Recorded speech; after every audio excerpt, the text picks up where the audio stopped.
O Frederico Krepp, do canal Frederico Krepp, fez um vídeo chamado Por que não sou marxista? Eu achei bastante interessante, eu gosto do canal dele, eu recomendo que vocês sigam. É uma pessoa com quem eu tenho uma série de divergências. Ele, inclusive, tem um canal mais voltado a analisar a situação do Brasil, né, como que as coisas estão. Eu também faço isso em alguns momentos, mas esse não é o foco do meu canal. Então, né, existem alguns momentos onde as coisas se cruzam, mas não são canais, assim, com o mesmo objetivo, embora eu saiba que, né, muitos de vocês provavelmente assistem o canal dele. Então, o que eu queria fazer aqui é aproveitar que eu me digo marxista, mas também me digo pós-moderno, né? Até fiz um vídeo falando sobre não ser marxista, né? Sobre o rótulo de marxista ser problemático, que eu queria comentar um pouco aqui. E eu queria analisar 2 dos 4 pontos onde ele divide o vídeo dele. Os 4 pontos centrais que fazem ele não ser marxista é a questão do materialismo, é a questão da liberdade, é a questão da dialética e a questão do socialismo científico. Eu vou comentar só o materialismo e a liberdade porque eu acho mais importante, porque senão o vídeo fica muito grande. Mas diga-se de passagem, quando ele fala do socialismo científico, quando ele fala da cientificidade, né, se o marxismo é ou não é uma ciência, eu como pós-moderno também tenho um problema com isso. Então, por exemplo, né, no vídeo que eu fiz, eu falo, eu não sou exatamente marxista. O que significa isso, né? Eu sou tanto marxista quanto eu sou darwinista, por exemplo, né? No sentido de eu aceito a teoria da evolução das espécies. Eu acho, inclusive, que é melhor a gente chamar de teoria da adaptação das espécies. Mas veja bem, você vai estudar biologia, né? Tem faculdade de biologia, não tem faculdade de darwinismo. Então, a partir da teoria da adaptação das espécies, que inclusive não foi o Darwin, né, que inventou a ideia de que as espécies evoluem, já estava em voga, já tinham pessoas pesquisando. Darwin foi a pessoa que escreveu o livro onde as coisas fizeram tão sentido, tá? Onde as coisas fizeram tanto sentido que agora dá pra gente construir em cima disso uma ciência. E uma ciência é uma coisa que tá sempre em construção, que tá sempre sendo revisitada. Então não dá pra dizer que Darwin surgiu do nada com a teoria da evolução das espécies. Também não dá pra produzir biologia sem estar considerando a teoria da adaptação das espécies. Não dá pra não considerar o que acontece ali em Darwin. Toda biologia faz sentido a partir da luz de Darwin, mas que também é uma construção coletiva e que também os biólogos, eles não estão pensando, nossa, nós temos a obra de Darwin, nós temos a doutrina de Darwin, tudo que Darwin falou é verdade, tudo que Darwin falou tem uma autoridade, tem um peso. Existe uma autonomia da biologia em relação às ideias, em relação à vida, em relação ao pensamento de Darwin. Então, quando a gente fala de marxismo, parece que a gente está fazendo uma coisa que tem certo vínculo, né? A gente tem que responder se Marx, sei lá, era um vagabundo que não quis criar as filhas ou não. A gente não tem que responder isso de Darwin. Se Darwin fosse um vagabundo que não queria criar as filhas, não faz a menor diferença para um biólogo, mas para um marxista pode fazer. Ou para detratores do marxismo. Você está entendendo como quando a gente está falando de ciências humanas, a gente está falando mais das relações de poder, elas afetam mais e a autoridade daquele que escreveu aquela coisa relevante, então eu considero o Capital relevante, eu considero que a economia ela só faz sentido sob a luz do marxismo. Você está entendendo? Por isso que eu considero o marxismo científico, eu considero o marxismo muito importante para a criação de uma ciência chamada economia. Então, né, eu sou um marxista nesse sentido, e nesse sentido existe uma cientificidade no marxismo que também não surge do nada. A gente tem os socialistas, que eles vão chamar de utópico, mas a gente tem os anarquistas. Não foi Marx que inventou a ideia de que a gente tem que acabar então com o capitalismo, que a gente tem que lutar contra o capitalismo. Isso já estava ocorrendo. Marx é a pessoa que escreve o Capital e junto com Engels escreve uma série de outras obras com uma série de coisas importantes e interessantes, tá? Mas alguma dessas coisas que estão em Marx são científicas, outras são opiniões ou boas ideias, enfim, não é tudo que Marx e Engels escreveram que é ciência ciência. A gente não pode ir por esse lado, a gente também não pode ir por um lado onde a gente busca certo tipo de fidelidade ao pensamento marxista. Então existe a filosofia marxista, existe o pensamento marxista, existe a ciência marxista, são coisas separadas que muitas vezes não estão separadas porque muitas vezes o marxismo é seita mesmo. E eu uso o pós-modernismo, inclusive a própria concepção de ciência moderna é problemática para mim. Eu estou muito mais próximo a uma concepção Foucaultiana, uma concepção baseada em Thomas Kuhn, uma concepção baseada em Feuerbach. Inclusive, Foucault tem uma obra chamada As Palavras e as Coisas, lançada em 1963, que tem alguns insights parecidos com o de Thomas Kuhn, né, a estrutura das revoluções científicas, que foi lançada em 1962. Chegam a perguntar em entrevista por que tem tantas coisas em comum. Ele fala, olha, quando eu escrevi As Palavras e as Coisas, eu ainda não tinha lido Kuhn, eu não tinha lido Thomas Kuhn. Eu concordo com basicamente tudo que o Kuhn escreveu e eu acho que a semelhança que tem é porque nós dois somos estudiosos de Bachelard.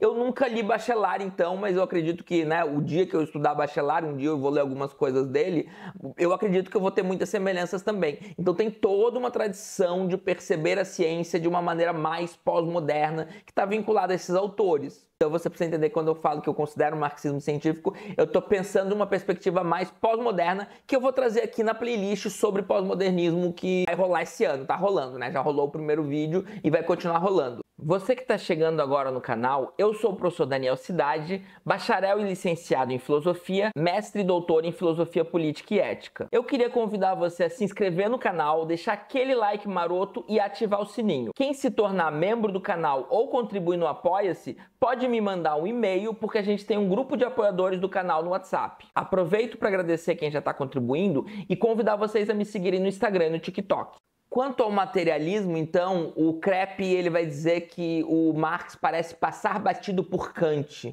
que a partir do idealismo transcendental de Kant, a gente consegue entender que nós, né, a consciência, o ser humano não consegue perceber o mundo como ele realmente é. Aquela distinção entre fenômeno e coisa em si, que o Kreppe não desenvolve muito no vídeo, porque é um vídeo rápido também, e que seria interessante, né, inclusive, debater esse tipo de coisa com alguém que, então, né, vê como o materialismo de Marx, como se ele estivesse passando batido por Kant. Eu não acho que o materialismo passa batido. Eu tinha uma visão sobre o que era Marx quando eu tinha pouca leitura dele, não que eu tenha, nossa, quanta leitura que eu tenho, mas eu já tenho, né, pelo menos um grau intermediário de leitura em Marx. Eu já não tenho mais uma série de preconceitos que eu vi que o Kreppe tem ainda com o marxismo e que eu também tinha, que eu também desconstruí, por isso também que eu tô fazendo esse vídeo. E daí o Kreppe vai dizer coisas como: a subjetividade humana não pode ser reduzida a fatores materiais, porque ela também molda e transforma a própria realidade que a gente vive. Gostaria de dizer que nem Marx nem Engels você vai ver a ideia de que a subjetividade humana pode ser reduzida a isso, dependendo do que a gente vai entender como materialismo, né? Existe certo espantalho nessa percepção, especialmente na ideia de que a subjetividade humana transforma a realidade que a gente vive. Então o Kreppe ele está se colocando como idealista, está dizendo que então ele aceita que a subjetividade humana transforma a realidade em que a gente vive e está dizendo que o materialista não. A própria tese 11 do Marx diz: os filósofos buscaram interpretar o mundo, está na hora de transformar o mundo. Então o Marx quer uma transformação da realidade. Você não pode atribuir isso ao Marx ou a nenhum marxista minimamente sério, a ideia de que a subjetividade humana, né, nós não podemos transformar o mundo, porque justamente essa é a tarefa do marxista, né? Mudar as subjetividades para mudar em algum grau o mundo. Eu acho que para a gente entender, né, o essencial, eu quero produzir vídeo só sobre materialismo, o essencial entre materialismo e idealismo, e que daí o Kreppe depois vai dizer que existe certo espantalho do idealismo, mas ao meu ver ele está corroborando um pouco com o espantalho quando ele não aprofunda o que ele está dizendo, porque pensa assim, né, existe toda a matéria, existe o universo está aí, a gente constata que o universo está aí.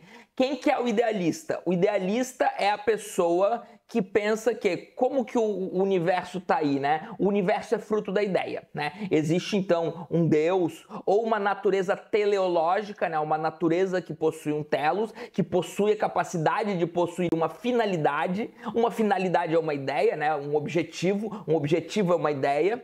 Então, seja em Deus, seja na natureza, seja em deuses, existe uma ideia que constrói o universo, que constrói as coisas. Nós somos frutos de um projeto. Isso é o essencial do idealismo? O essencial do materialismo existe a matéria. A matéria, inclusive, que não tem ideia, que não tem objetivo, que não tem telos, que não tem finalidade. A matéria se organiza de inúmeras maneiras, né? Lá em Júpiter ela se organiza de uma maneira, em outras galáxias, enfim, a física, a biologia, a química tenta compreender inúmeras dessas maneiras de como a matéria se organiza.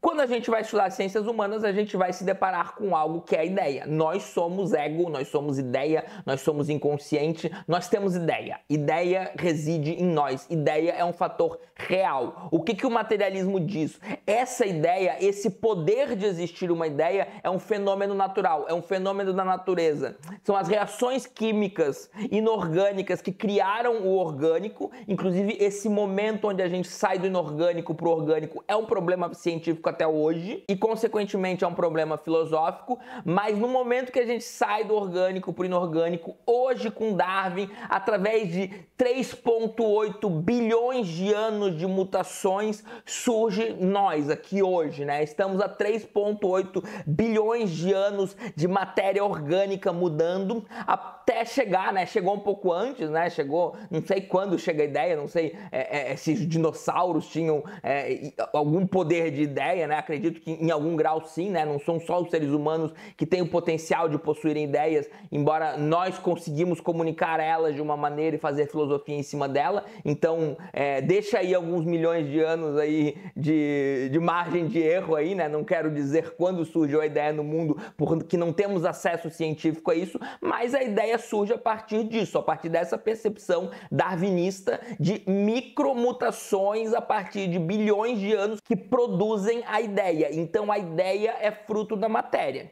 Que materialismo a gente vai defender, inclusive eu como pós-moderno, mas também influenciado pelo marxismo, é outra história. Mas materialismo é isso. Materialismo tanto que muitas vezes se confunde com o que a gente pode chamar de naturalismo, tá? E o idealismo vai se confundir com, né, outras coisas, outras percepções de mundo que não vão ver a ideia como fruto da matéria, mas a matéria ou algum tipo de organização da matéria como fruto da ideia. E daí que é um problema quando o Krep diz que, quando se fala em idealismo no campo filosófico, trata-se de um debate entre a estrutura do conhecimento e a relação entre a consciência e a realidade, e não sobre se forças sobrenaturais dominam o mundo. Eu acho um problema. Eu gostaria de ver ele desenvolver melhor isso, né? Não, normalmente os idealistas estão sim falando de forças sobrenaturais. Até porque você pode ter um certo tipo de materialismo, inclusive eu vejo que o pós-modernismo vai desenvolver materialismos até mais sofisticados do que o marxista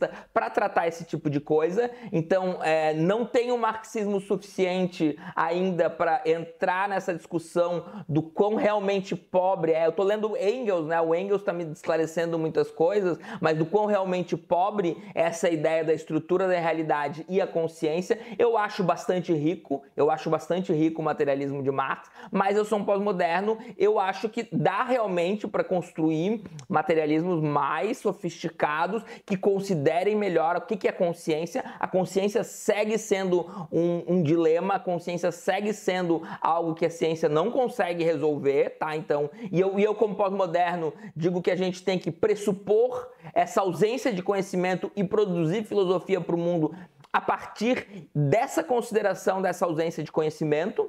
Então, o materialismo e toda a filosofia pós-moderna é uma filosofia que assume a sua incompletude, mas é difícil para mim imaginar um idealismo que não acredita em forças sobrenaturais. Inclusive, ele cita o Kant é cristão, o Kant acredita em forças sobrenaturais. Outra coisa que ele fala, a ideia materialista é que a gente pode acessar a realidade mesmo sem a mediação de categorias, como se o mundo pudesse ser percebido de maneira pura, neutra, ou seja, sem intermediação da consciência. Eu não vejo isso no marxismo, eu vejo isso em alguns marxistas, né? Essa ideia de pureza, inclusive eu como pós-moderno estou sempre batendo nisso, né? Nessa ideia de que dá para conhecer o mundo de maneira pura, etc.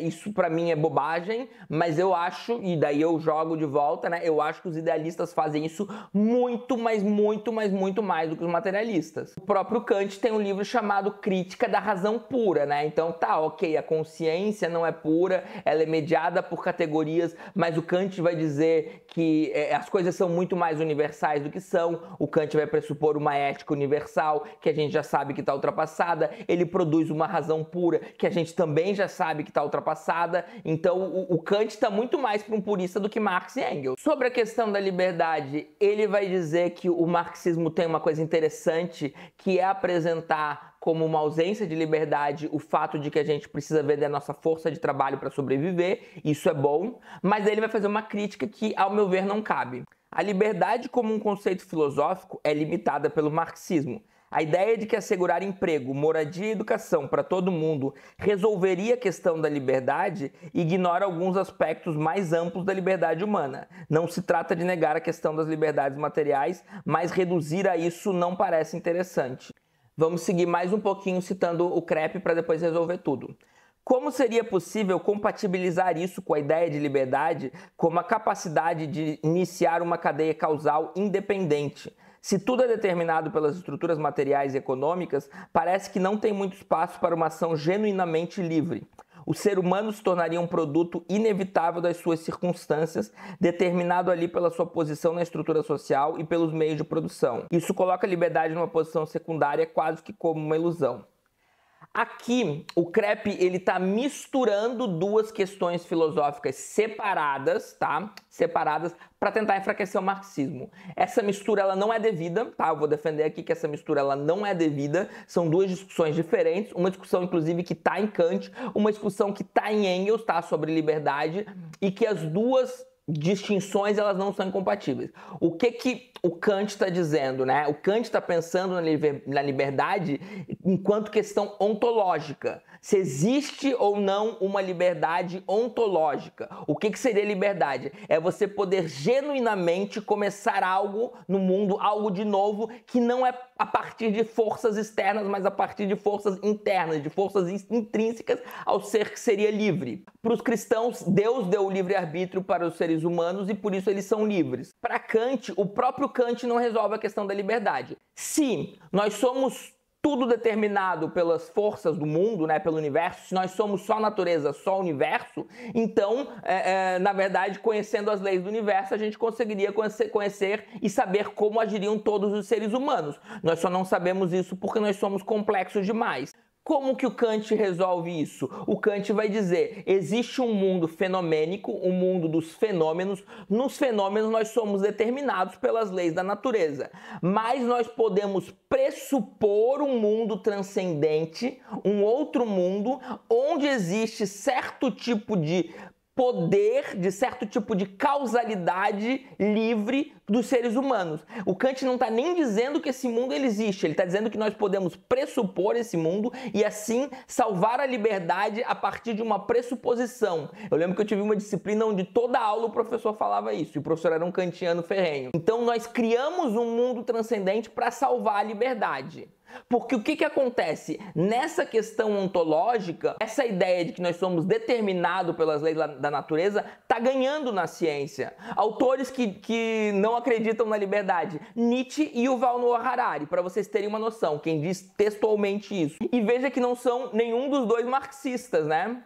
Inclusive, existe até neurocientista, existe pesquisa científica que mostra que, na verdade, o seu corpo, enfim, toda a sua constituição de ser decide antes de comunicar ao cérebro, como se o cérebro estivesse recebendo da própria existência, do próprio corpo do ser humano, recebendo a informação de como que ele vai agir, o que joga contra a liberdade, tá? Então, de fato, você não consegue trazer a liberdade nessa questão ontológica sem pressupor algum tipo de entidade transcendente, algum tipo de entidade que a gente poderia até chamar de metafísica. Isso realmente é um problema ontológico, mas é um problema ontológico que a própria ciência moderna hoje está pendendo mais para o lado marxista, então, supostamente marxista, tá? Porque o marxismo ele não vai, até onde eu sei, tratar dessa questão ontológica, porque ela não é um problema que precisa ser compatibilizado com a questão da liberdade política. A ideia é que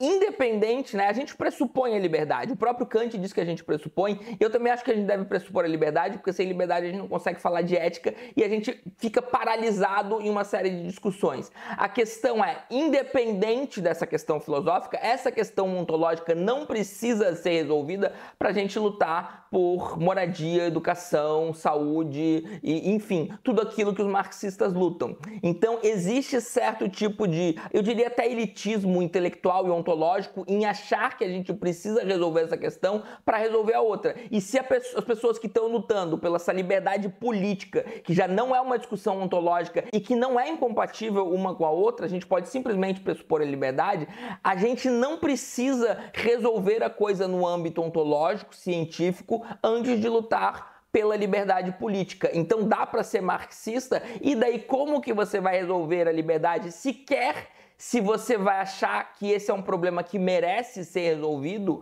Para mim é uma questão insolúvel. A gente precisa simplesmente pressupor a liberdade e inclusive assumir que estamos pressupondo a liberdade, porque isso pode influenciar nossa filosofia política. Inclusive saber que a liberdade é uma pressuposição é algo que eu diria que é bem pós-moderno e que a gente consegue lidar mais com ferramentas pós-modernas, porque com ferramentas pós-modernas a gente consegue assumir que a gente vai produzir ciência política e todo o resto, economia inclusive, a partir da incompletude do conhecimento. Mesmo que a liberdade seja uma pressuposição, nós queremos liberdade, nós queremos saúde, moradia, emprego e o que quer que seja, e a gente não precisa resolver, a gente precisa, muitas questões filosóficas a gente precisa diluir elas, porque olha só como a gente se separa por questões ideológicas, por questões filosóficas, ontológicas, que não precisam, na verdade, ser resolvidas. Ou que até pode continuar a discussão, inclusive eu me coloco aqui nessa discussão, me proponho a debater esse tipo de coisa, mas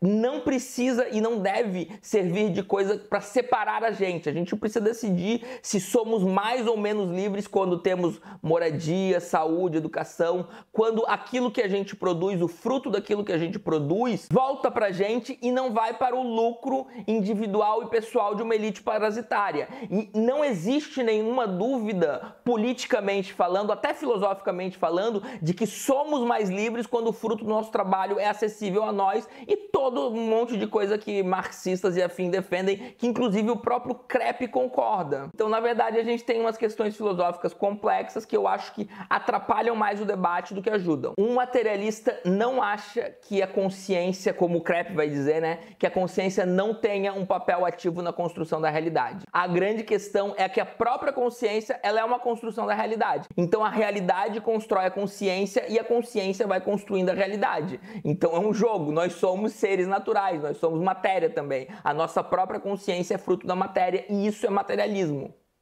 Então é isso, pessoal, eu espero que tenham gostado e até mais. O vídeo já acabou. Eu tô aqui só para tentar te convencer a se tornar membro do canal, ou contribuir no Apoia-se, ou fazer uma contribuição isolada por Pix. Se cada pessoa que curte os vídeos fizer um Pix de R$1 para cada vídeo que gostou, eu já vou ter como viver plenamente do canal e falar livremente sobre tudo aquilo que eu acho que precisa ser falado. Eu meio que liguei o foda-se, sabe? Eu tenho 22 anos de filosofia e eu não tô aqui pra ficar pensando, ai, mas meu Deus, será que se eu falar isso vai ofender fulano, ciclano, beltrano e blá blá blá? Não dá, gente. Eu preciso ser radicalmente, visceralmente honesto aqui. Eu preciso de tempo para estudar, plenitude para isso e o direito, inclusive, de errar. O direito, inclusive, da gente discordar e não se odiar, porque eu acredito nisso, né? A menos que você seja fascista ou alguma coisa, eu acredito nisso e eu acredito que existe um teto para isso. Se você contribuir no Apoia-se ou se tornar membro do canal, você também vai poder participar do grupo do canal que já tem